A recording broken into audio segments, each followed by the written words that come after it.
Hello, my lovelies, and welcome to Where the Road Rises with me, Carolyn Walsh. Recently, at Carolyn Walsh Law, we celebrated Legal Week. Legal Week is a national opportunity for attorneys to come together, look at evolving trends, what we're doing with our technology, diversity, ethics, rising talent, all that wonderful stuff.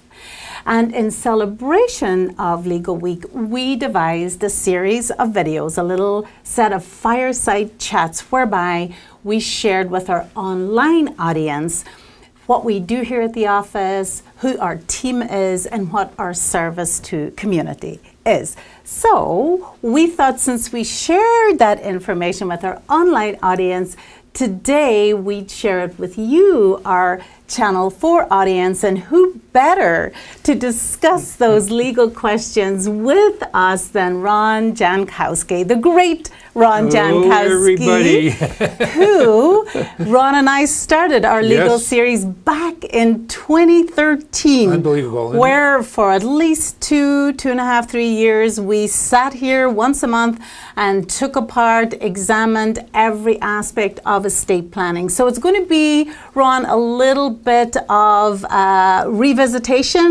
of where we've been and where we're going in the legal world. So Ron is going to ask me some questions and we'll have our Legal Week information unfold. And I have created some questions, and I think these are probably directed to what the viewers probably would be more interested in. Okay. And we're going to get right to the core of it.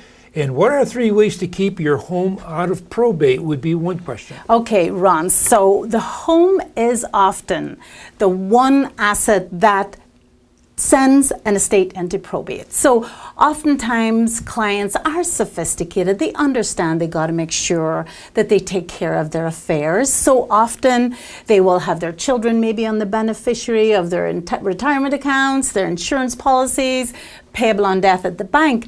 And the one thing that they don't and should not put the children on is their home. Now, even clients who have done a will, leaving everything to each other and then to the children, they are not going to automatically get that home without probate upon the death of the surviving parents. So we offer, if the home is the only asset that's going to trigger a probate, about 3 things that are possible to do. And the first is a very simple little instrument that we've had since 2012 in Illinois, whereby you can draft a document. It's almost like a hybrid between a deed and a trust. You can say whom you want to get your property if you still own that property at the time of your death, and you cannot say who's in charge, but whom you want to have it. And if you do own that property at your death, that is who gets the property. So it's much better than what we had prior to 2012. Was no way to do this other than trust planning or probate. It's not perfect. It's a bare bones instrument. It's public record, and it only runs with that one property. So if you downsize to a condo or a townhome, you've kind of lost the investment. But for many of our clients, Ron, it's going to do the trick. And you do have to do some planning on this. Oh, absolutely. You need to determine who you want to have, whom you want to inherit the property, and you got to get that instrument drafted up, and you've got to get it recorded against the property. Now, there are some who attempt this DIY. I always say be very careful. It's difficult to make sure you have the legal description of the property correct, that you set it up properly. So it's the least expensive of the ways to avoid probate with your home. So I would advise, if you do it yourself, at least get it checked out by an attorney before you attempt to draft it or record it. You want to be sure that it's going to work as you intend. What about anything in particular essential, 6? Oh, okay. That you should be referring to. Okay, so I like to say there are 6 essential estate planning documents that every responsible adult should have in their estate plan. I remember that. Every responsible adult, because believe it or not, viewers, there's still over 50% of people who do no planning at all, which may, if you've done your plan, that may just seem incredible to you, but there are those who put it off indefinitely. They determine that either they're invincible or they're always going to have an opportunity the next year, the next year, the next year. But what you and I know is, there comes a time when things happen. Illnesses get diagnosed, the unexpected turns up, so it's much better to get the planning done when we're healthy and competent. That's when we can do it the best and when it's the least difficult to do. So those essential 6 are a will. A will still determines who will gift you have and who's in charge. Wonderful to have, better than nothing, but does not keep your estate out of probate, as we discussed earlier. Right. The second is some kind of a trust. Either just a simple little residential trust for the home or the instrument we talked about earlier. The living trust, which is a little bit more of an involved plan, a wonderful, wonderful document. Many of our community use it. It's almost like another way to hold title, plus your own little treasure chest. The home, the assets, the retirement accounts, the investments, even checking and saving can all go through this trust. You stay out of probate, you plan to save taxes, you protect vulnerable members of your family. It's a wonderful estate planning tool and very, very typically used. Then the powers of attorney, finance and healthcare. As I always say, if you do no other planning, get those powers of attorney in place, because they're not about after death and they're not about the kids getting what you want them to have and them not fighting. Those powers of attorney are about you. They're about you making sure that you give someone the authority to manage your finance, manage your health care, if you're still here but no longer able to do it yourself. And viewers, you know from your neighbors that we are living longer. We're living into our 80s and our 90s. We have good heart health, we have good lung health, we have good medical care for the body. The advances simply have not been made for the mind and memory care. So a period of just even some diminished capacity in our later years is very typical. So get those powers of attorney in place. End of life instruction. Let's ponder now whether we would want to be kept alive on life support if it was just death delaying. If we don't, let our family know, get it into the documents. And the last of the essential 6 is a good roadmap to all of it. Get the documents, make sure the family know where they are. List your doctors, list the medications, the assets, the beneficiary forms, where are the deeds, lists of medications, pets. If we create that wonderful roadmap, it makes us feel terrific, and it's golden for those who may have to come in at short notice to take care of us. And one thing you did mention many, many months ago when we were doing the show, it would be nice for you to add to your trust or will or whatever you have, and of course it should be a trust, is a note to your family. What your interests really are and why you are expecting certain things to go to certain people. Yes, and that's called an ethical will, and that's something, Ron, ethical will, that's what I was thinking of, yes. So dear to my heart. An ethical will is where you write a little story. It doesn't have to be long, it's not a full memoir, it's just a little brief bubble about your life and its meaning, some stories, some family history. What do you believe the meaning and purpose has been, and how your life could inform those coming after you? I love the ethical will. I've taught it for years.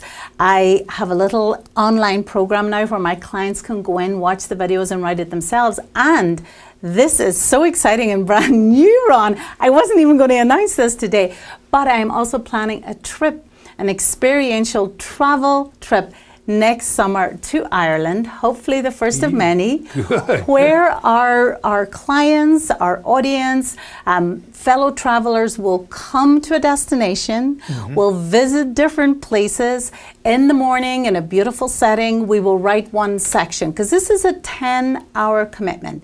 Each morning, with my prompting and helps and suggestions, we will write a section of the ethical will. In the afternoon, we will just go and visit beautiful places, the mountains, the seas, the shores. We'll listen to writers, poets, we'll visit organizations, genealogists.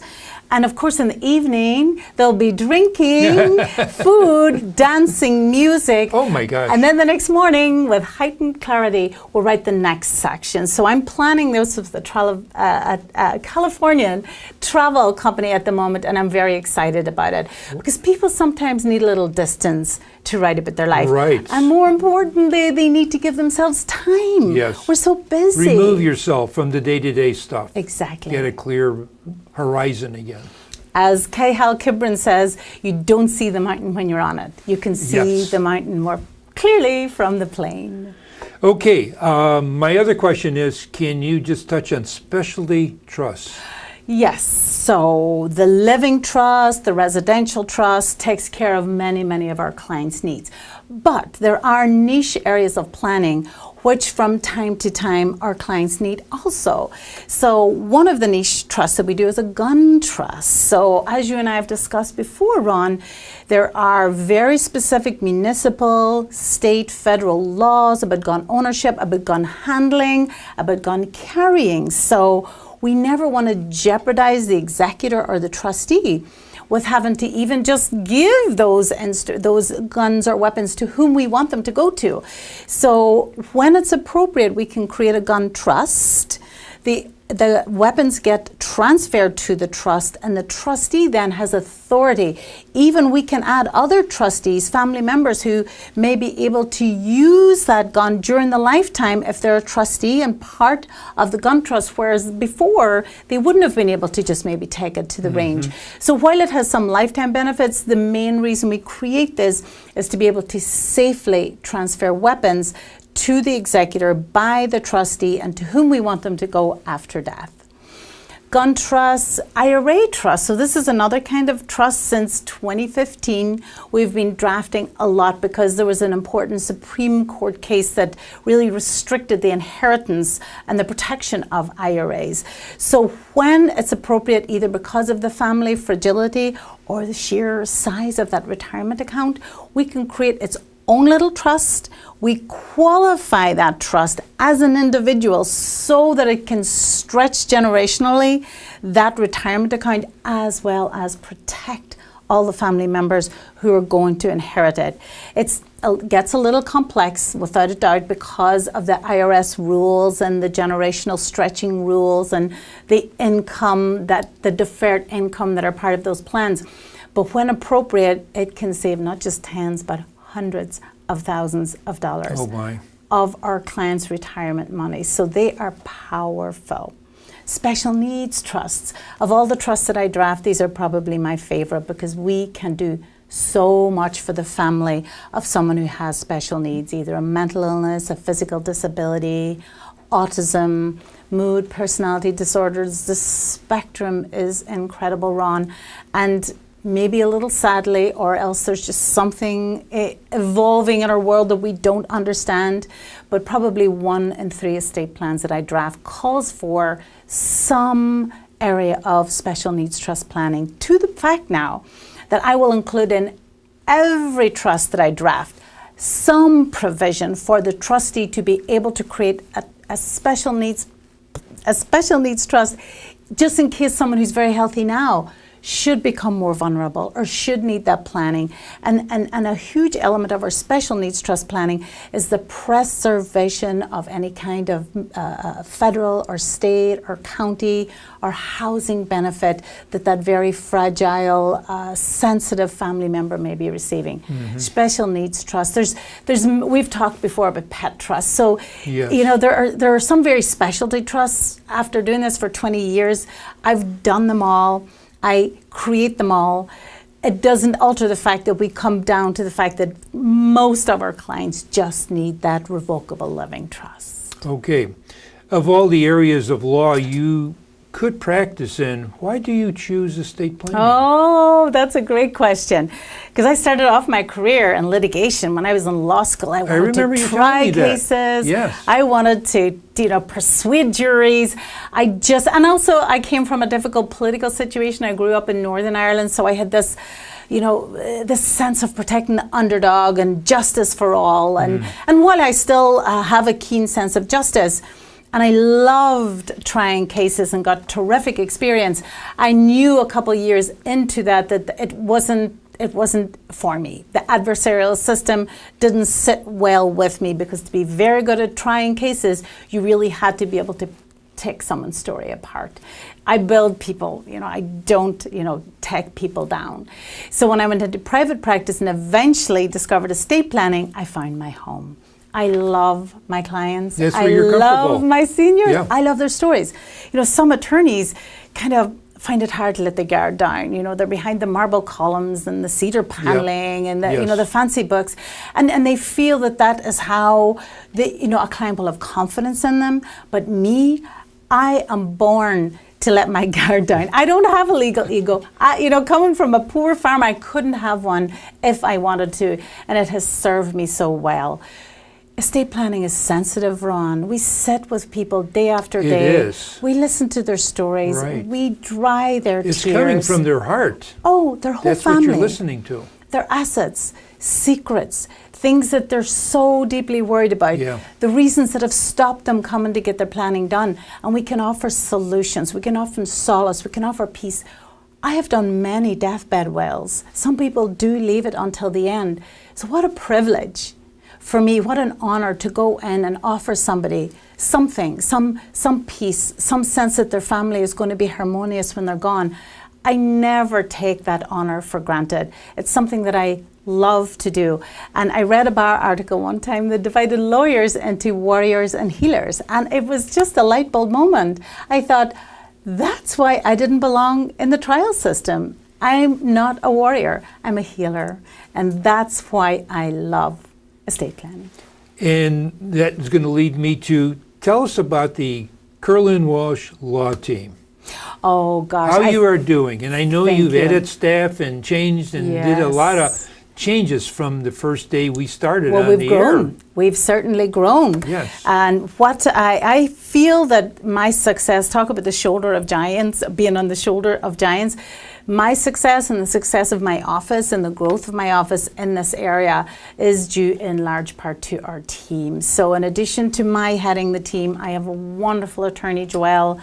She's been with me since she was an intern. She too loves estate planning. She has young boys. Our office is flexible and family friendly, and she too loves our area. She's a brilliant, brilliant draftsperson. Loves to make sure are not just accurate, but our clients, they're drafted in language that our clients understand. She is such an important member of the team. Christine, she's our manager. She runs the office, everybody's schedule, keeps everybody on time, does all our scheduling. She is, and a million other things. So she's the heart of keeping and she does it nice and softly.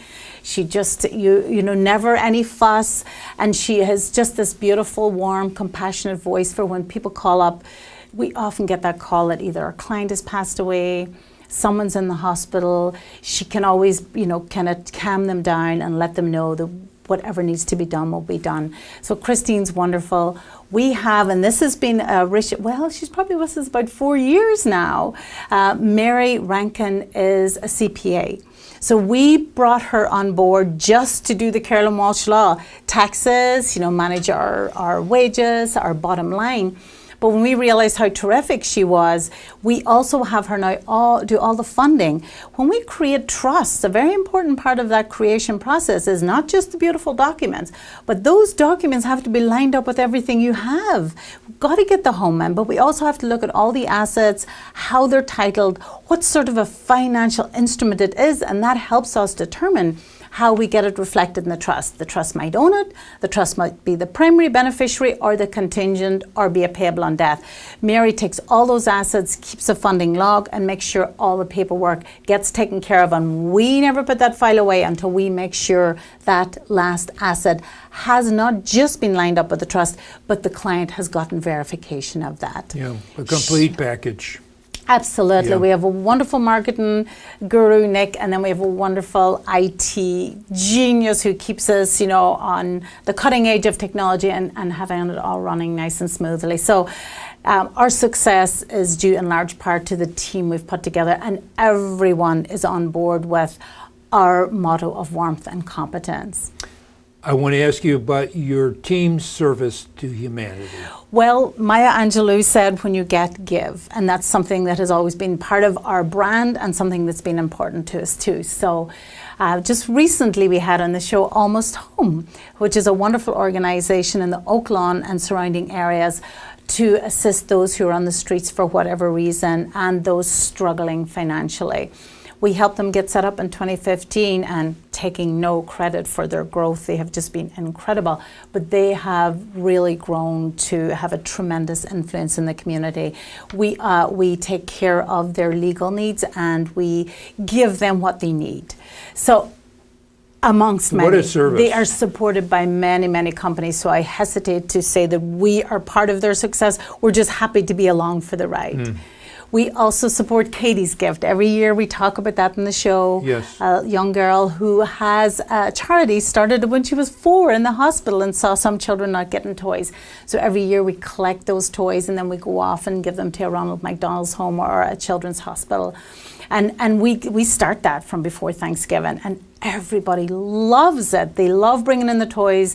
We offer some sort of a benefit to our clients, maybe a free document if they bring in a toy, or if they're currently in and they see all the signs and they bring us even an Amazon gift card for one of our teenagers, we'll give them a discount, and it just makes everyone feel good.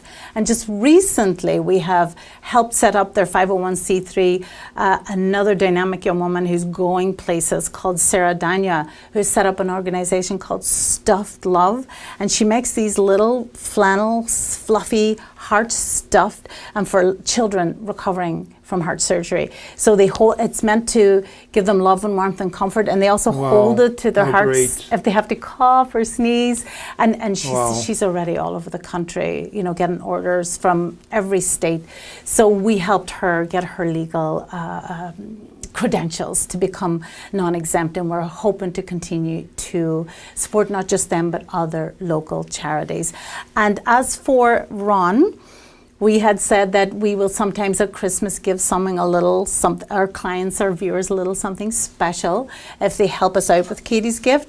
We had a special gift for Legal Week for our online clients, and we're going to extend it now to the Pales Heights Channel 4 viewers in honor of Legal Week, and that is free powers of attorney for healthcare, a living will if they want to get their end of life instructions in place, and a HIPAA release. These are vital for everyone, be they healthy, be they already sick, be they young, or be they old. So anyone right up until the end of May, and where are we at now? So since this may not air right away, let's extend it to the end of June. Any Channel 4 viewers who do not have their healthcare documents in their place, call you here at Channel 4 or call our office. Our information is on the screen. Right. We will extend that to those clients so that they can get those documents in place. Excellent. I would prefer that the viewers would call you directly. Beautiful. Rather than being hung up with Channel 4. But anyway, if we do get the call, we will pass it on to you. They really should call you directly. And get a chance to talk to your staff as well. Yes. You never know where it goes. Sometimes they have a question. And Thank you. Thank you for sharing that with the viewers. That was very nice of you. And I want to thank you for inviting me to your show. Yeah. Ron, it was lovely for old time's sake to be able to talk to you again and have our back and forth on these legal documents. Thank you, viewers, for watching. And I will see you next time on Where the Road Rises. Goodbye.